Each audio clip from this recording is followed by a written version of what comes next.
Hello, and welcome to episode 5 of Avant-garde Entrepreneur. I am so glad you're here, whether you're watching on YouTube or you're listening on your podcast player.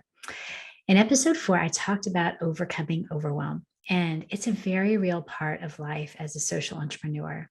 And over time, by using some strategies, overwhelm tends to show up less and less. And this is really because of the inner peace that you are able to develop. The inner peace just crowds it out. In this episode, I'm going to talk about another part of life as a social entrepreneur, spinning plates. That's all the stuff you have to do to keep things going and to give your attention in order to make things happen. There's a constant shift of your attention from one thing to another as a social entrepreneur. You can make a plan, you can make the most excellent, well thought out plan, and then something else comes up.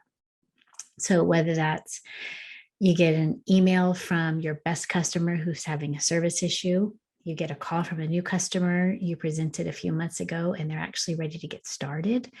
You get a text from an employee that they're going into early labor.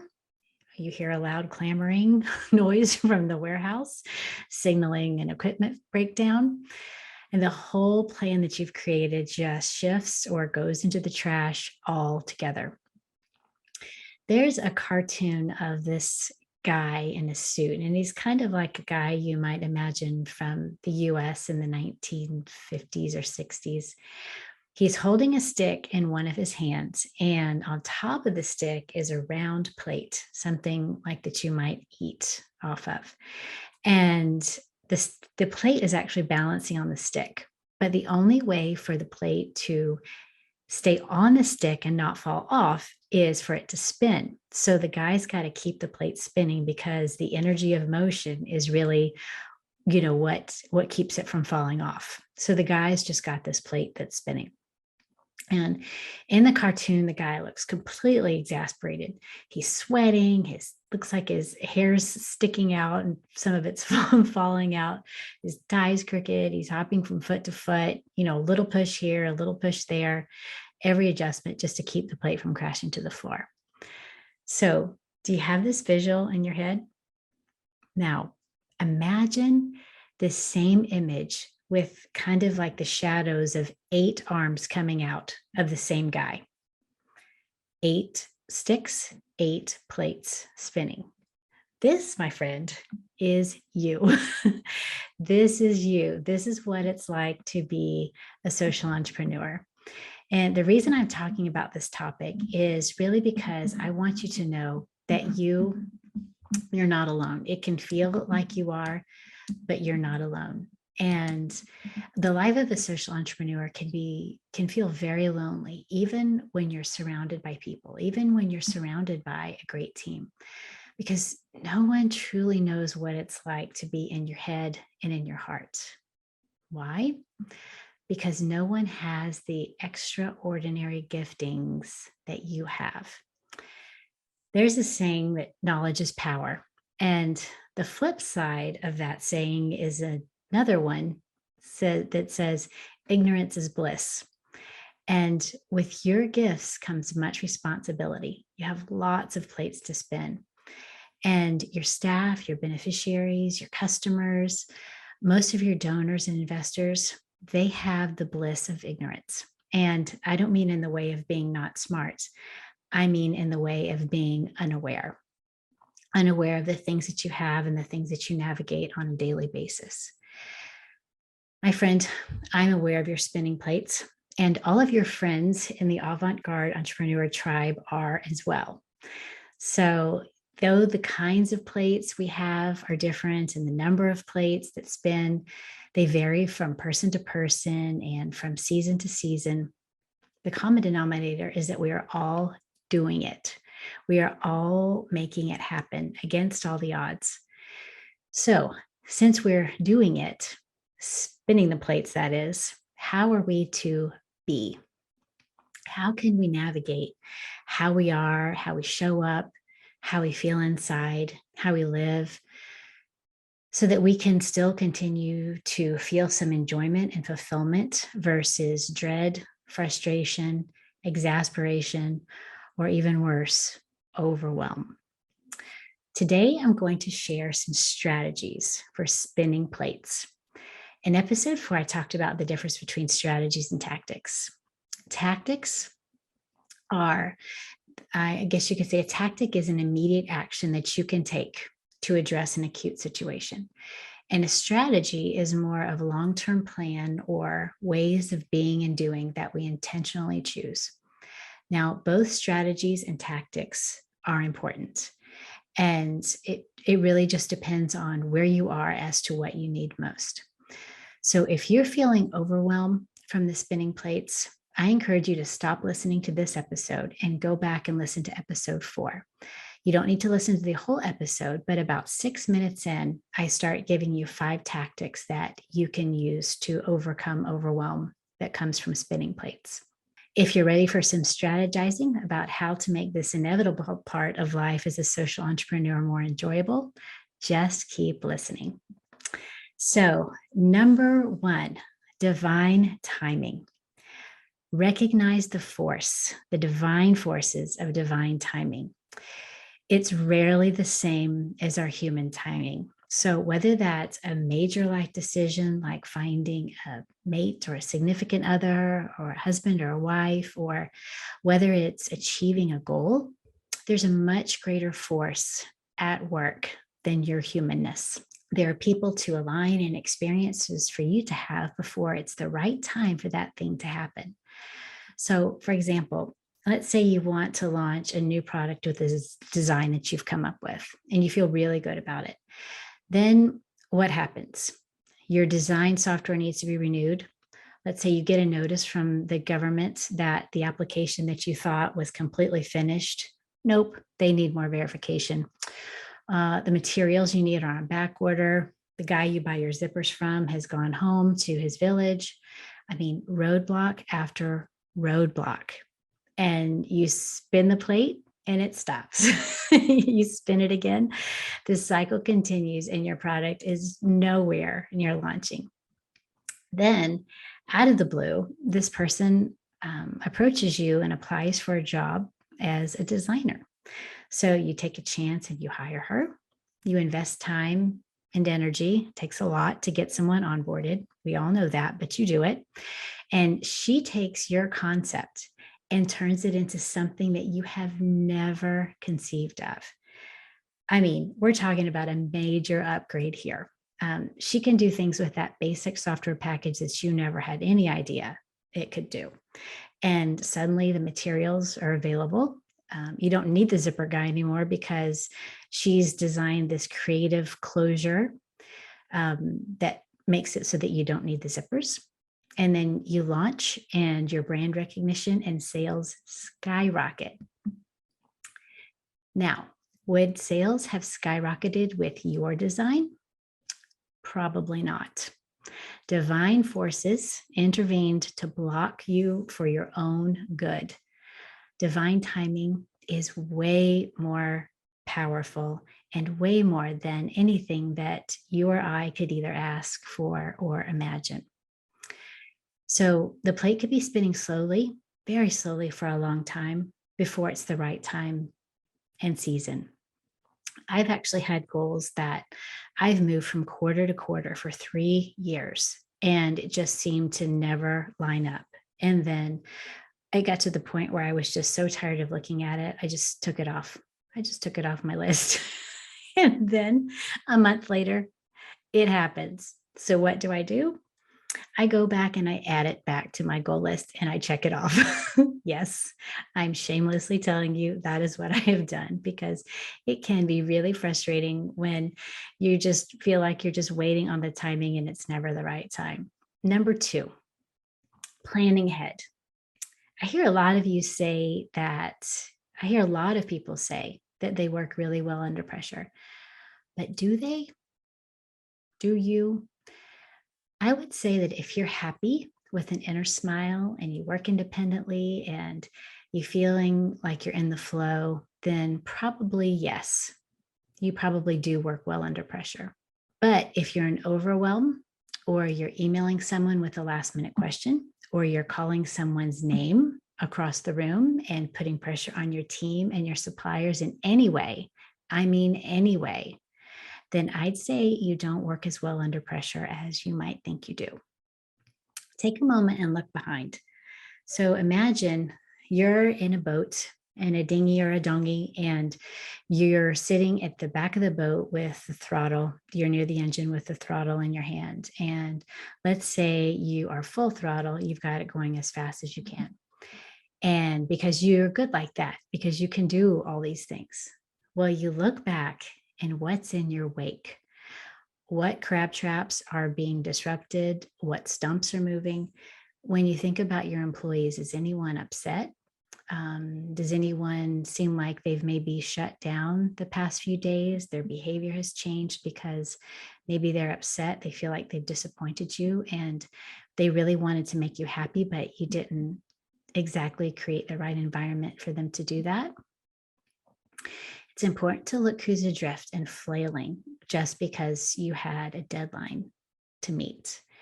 And whether you truly work well under pressure, or maybe you're now realizing that you don't, I can't stress the value of planning ahead. This way, when there's another plate that unexpectedly needs your attention, you can manage it without everything else falling apart. So, what does planning ahead look like? This is what I recommend.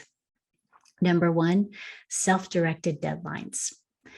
What I mean by self-directed deadlines is give yourself a deadline, maybe 2 days to 2 weeks before a task or project is due, depending on the magnitude of the task. I actually have some self-directed guidelines this weekend. I have a project that I've been working on for a year and a half. It's submitting an article for publication in the Social Enterprise Journal, and it's due on Monday.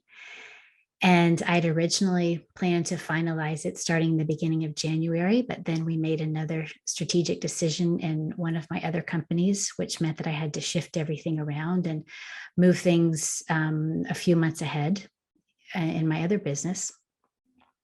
So this got put till the end of the month. And then I also knew that I wanted to record this podcast today. But technically it's not, I don't really need to have it done until next Saturday to keep the production schedule going. So what happens is, do I still feel pressure having these self-directed deadlines? I would say yes, because I really want to show up well, because these things I feel like they're important to me and they're what I've called to do. But what I don't feel is overwhelm, because I know that technically I had 3 more days to finish my article than what I gave myself in my own deadline. And technically I have a week and a couple of days to get this podcast recorded. So what that does is it really, it's what we talked about in the Overcoming Overwhelm episode. So yes, there can be some overwhelm from doing something because you really want to do it well. But there's a difference between feeling pressure and feeling completely debilitated. So giving yourself those self-directed deadlines means that you're able to get things done a little bit ahead and you have some margin. As far as planning ahead, besides self-directed deadlines, another thing that you can do is delegate. So planning ahead really gives you the ability to delegate. And we talked about that, and we'll talk about that in other episodes, how important it is. When you're in crunch time, that is not necessarily the time to try to teach someone something. You'll just default to doing it yourself. Trust me, I've done it so many times. I think that that's a real pitfall for entrepreneurs because you can do it yourself. So you just think, oh my gosh, it's just takes me 3 times longer to show somebody and they might not get it right. So I'll just do it myself. When you're in crunch mode, that's what you do.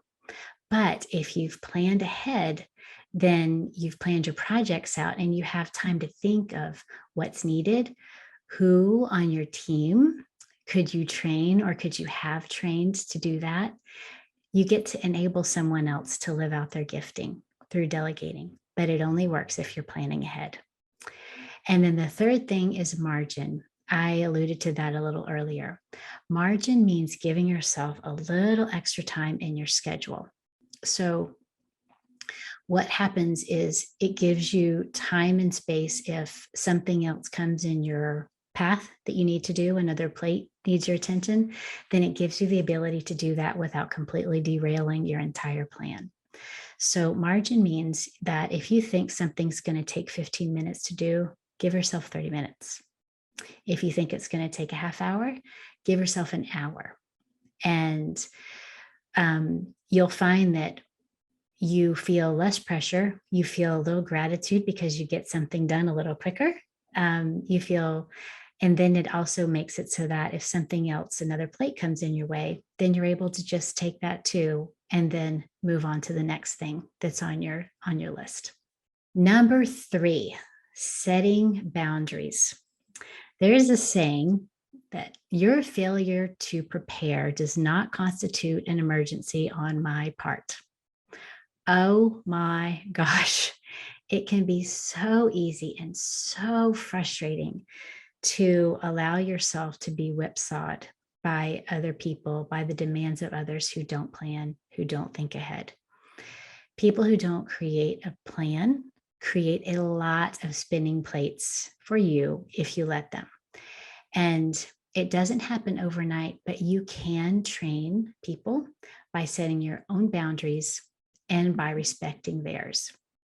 And you can do this within your organization and within your relationships, and also with other people who work for or who are associated with your organization. Let's say, for example, you've delegated ordering supplies to one of your employees and you give them the schedule and the timing. He's been doing it for a while, so he kind of knows the routine, and he's just gotten comfortable with it. And then one day, for some reason or another, he's doing something else and he orders the supplies at 2 p.m. instead of 10 a.m. So he's missed the cutoff for tomorrow's delivery. He's in a panic. He calls you, and now you've got to stop whatever you're dealing with to call the supplier, beg their forgiveness, hope they'll make a concession, and fill your order by tomorrow. When you run a restaurant and you place an order, you need to have it by tomorrow because that stuff's not so good the next day. So what do? You've got to deal with that emergency right now because you must get the delivery, especially if you have a restaurant or a cafe. But then a few days later, after the delivery has been made, everybody's calm. He feels remorseful because he knows he messed up. You're not frustrated and you're not so angry maybe anymore. Then that's the time for, first of all, before you even meet with him, you need to sit down with yourself, make an appointment with yourself, like we talked about in episode 4, and you need to devise a plan for that to not happen again. And then you need to sit with him and you need to explain the plan, talk through it, get his ideas on for how it can be avoided in the future. But you can create the buy-in and make him part of the solution. And he realizes the boundaries that you are setting. And you're not only setting them for yourself, you're setting them for him as well. And there's a real trickle effect within your organization whenever you set and respect your boundaries and also respect other people's, because they will set their own boundaries and they will add more margin to their life. And you'll find that over time, you can go from having a culture of everyone doing things at the last minute to there is a peace and ease where things just kind of get done either right on time or maybe a little ahead of time without a huge amount of struggle. So this is really where having consistent quiet time and setting appointments with yourself is so important. What it does is it helps you slow down so that you can see where the priorities are and what's really important for this day. Because of divine timing and because of the other forces that are at work for your good, what's most important can shift from day to day. So even if it was most important yesterday and for whatever reason it didn't get done, it might not even be on your schedule for today anymore because maybe it's not as important. When you're tuned into your spirit, it is much, much easier to discern the priority and hold your ground, even when others procrastinate and try to make it your problem. Okay, we've talked about spinning plates today. So let's do a quick review. Number 1, recognize the force of divine timing. Number 2, plan ahead. Planning ahead involves self-directed deadlines, delegating, and adding margin to your schedule. And number 3, setting boundaries. That's all for today, my friends. Spinning plates is an everyday part of life as a social entrepreneur. I hope these strategies for spinning plates makes it a little easier for you in the future.